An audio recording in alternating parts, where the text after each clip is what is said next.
Next up, we have Adam Chittenden. Adam is an artist working in digital media. His focus is photography and interactive storytelling. His art studies nature, and he is now working with pros to share aspects of what he photographs in a different way. His goal is to combine original imagery and text delivered online to share narratives about perception and adventure. His mom told us he plays the fiddle, the cello, the flute, the guitar, and the banjo. He's a doer as well as a thinker, it sounds like it. And having grown up listening to stories, he's a storyteller at heart. So, without further ado, Adam Chittenden, A Traveler's Journal.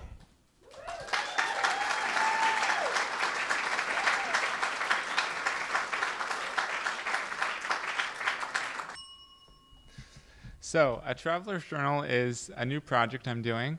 It's an interactive comic strip about the land of Kuya, which is a land that I am creating with this silhouetted figure. You never quite see his face, but he is there, and sort of like our imagination being projected out into a new perception of nature.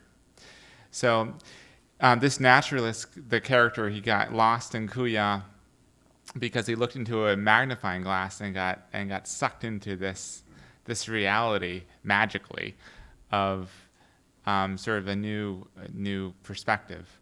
It all started, I want to sort of share a little bit about how it all began. It started back in 2003 when I was in college and I was taking a photo class, and I took this photo of this piece of elm wood, and I was just amazed at how it looked like a different world.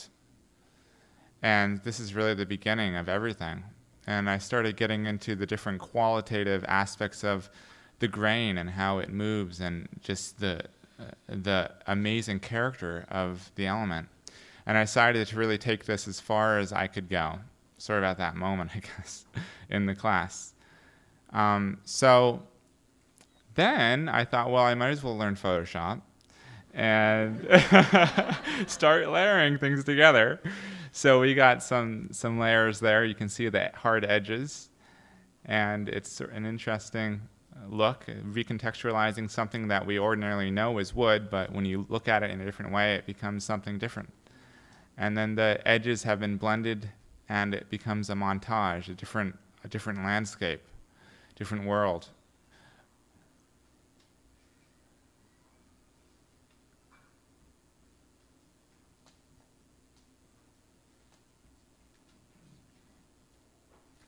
So I thought that it might be interesting, and I think it was around 2005, to take many elements and not just explore wood, but also explore different things like sand and flowers, and that's pond root, or a root that I found in a pond that had been eroded away and looked very anthropomorphic to me. And I also try and, with every single element I photograph, I try and find some kind of character, some kind of gem in its quality that I wouldn't normally see. So I like to say, I don't know what this is called. I don't even know the name. Tulip isn't even, I try to think, okay, tulip's not even in my head.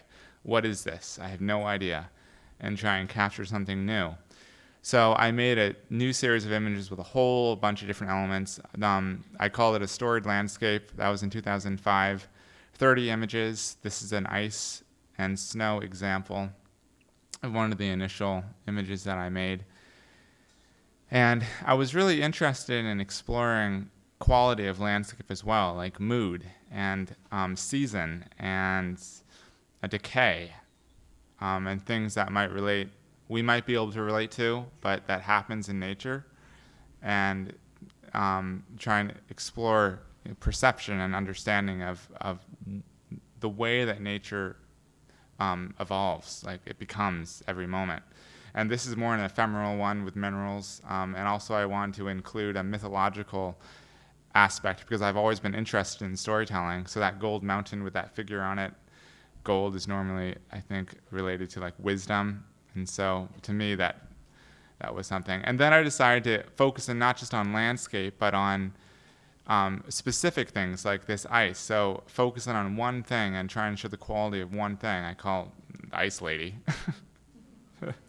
But I have a whole series of pieces of ice that I've put sort of like that.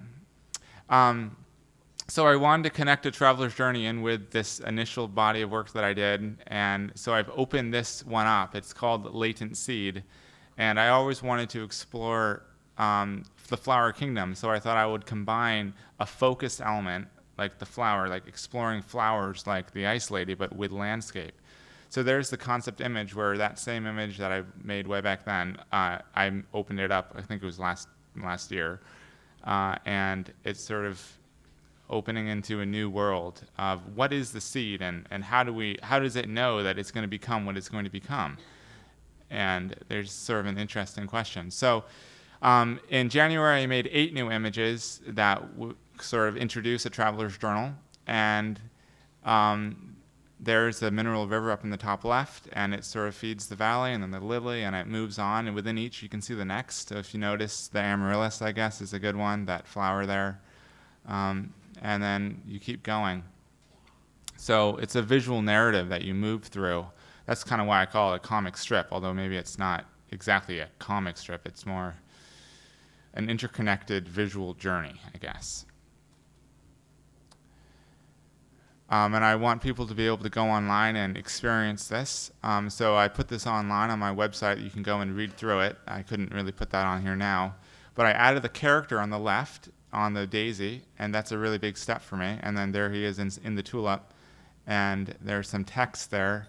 I'm working with the writing, so if anybody has any kind of experience with this or has feedback, I would love to know and hear about what you have to say. Come talk to me, it would be great. And yeah, so there's another example of that. I guess it's the same slide, but it's cool. And another idea is that I wanted to do this print subscription. So this idea that if people are interested, they could receive an image in the mail each month with a note from the traveler. So if you're interested in that, I want to make 12 images in this coming year and send you guys one image a month with a note. So let me know, go to my website and shoot me an email. Also, to produce this project, I have a Kickstarter going, so check it out on my website. Thank you.